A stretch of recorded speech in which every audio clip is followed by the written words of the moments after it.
V sobotu 10.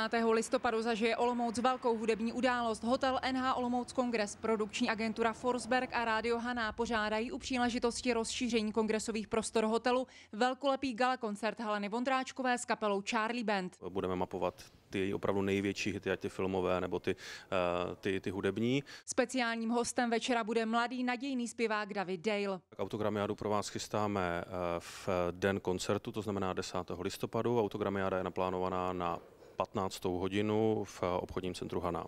Koncert se odehraje v nově rozšířených kongresových prostorách hotelu NH Olomouc Kongres. Ten nyní nabízí zázemí až pro 1600 osob, což je o 500 více než původně. Připočítáme-li k tomu 137 pokojů a kvalitní gastronomii, stáváme se opravdu zajímavým místem pro různá společenská setkání a kongresy na republikové úrovni. S rozšířením hlavního sálu se zvětšily i prostory foyer, kam nyní vede i samostatný vchod. To doznalo taky zcela zásadních změn.